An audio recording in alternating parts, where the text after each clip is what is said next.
اپنے مسائل کو حل کرنے کے لیے سبسکرائب کریں آپ کے مسائل کا حل۔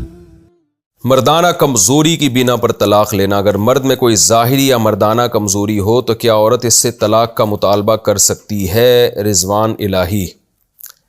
دیکھیں، مرد میں کوئی بھی عیب ہو، چاہے مردانہ کمزوری ہو یا کوئی بھی عیب ہو، کوئی بھی ایسا عیب جس کی وجہ سے عورت کو شوہر سے نفرت ہو رہی ہو اور واقعی ہو رہی ہو، تو پھر عورت کے لیے طلاق کا مطالبہ جائز ہے، مطالبے میں حرج نہیں ہے۔ ہاں، اس کی بیس درست ہو۔ بیس کا مطلب یہ کہ جیسے بخاری کی حدیث ہے کہ حضرت جمیلہ بنت ثابت رضی اللہ عنہا بہت خوبصورت تھی، ان کی شادی ہو گئی،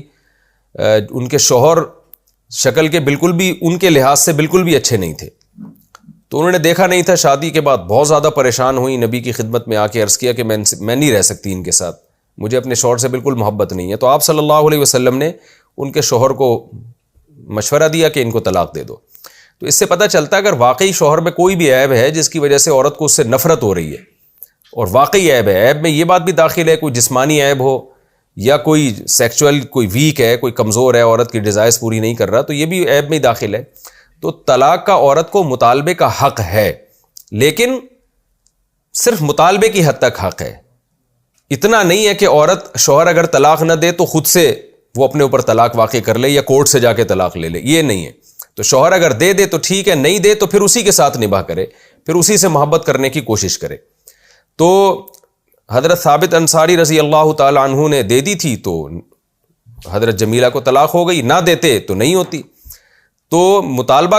کوئی معقول بیس پر کیا جا سکتا ہے، پھر شوہر کی مرضی چھوڑ دیتا ہے تو ٹھیک ہے، نہیں چھوڑ دیتا تو پھر عورت اسی کے ساتھ نباہ کرے۔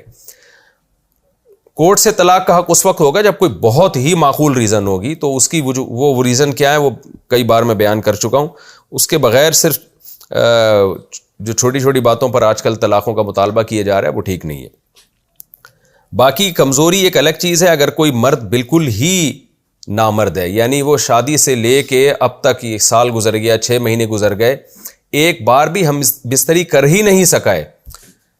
تو پھر عورت کو طلاق کا حق ہے کہ کورٹ سے وہ طلاق لے بھی سکتی ہے، اور لینی چاہیے کہ نہیں چاہیے تو اس میں پھر شریعت کا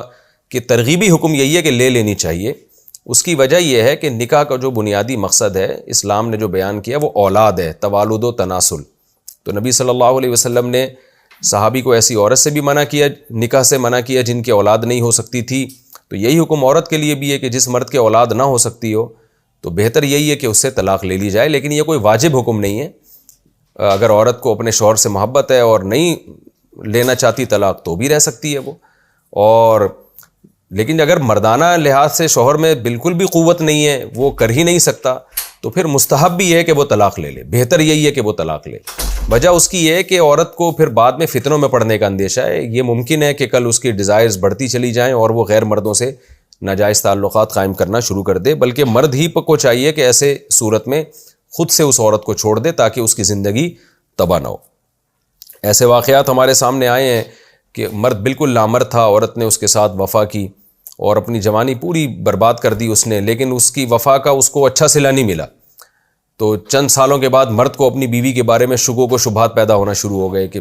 تو یہ شیطان کو بہت سارے موقع ملتے ہیں۔ تو اگر بالکل ہی کوئی نامرد ہے اور علاج بھی نہیں ہو سکتا تو پھر ایسی صورت میں بہتر یہی ہے کہ اس سے علیحدگی کا مطالبہ کیا جائے۔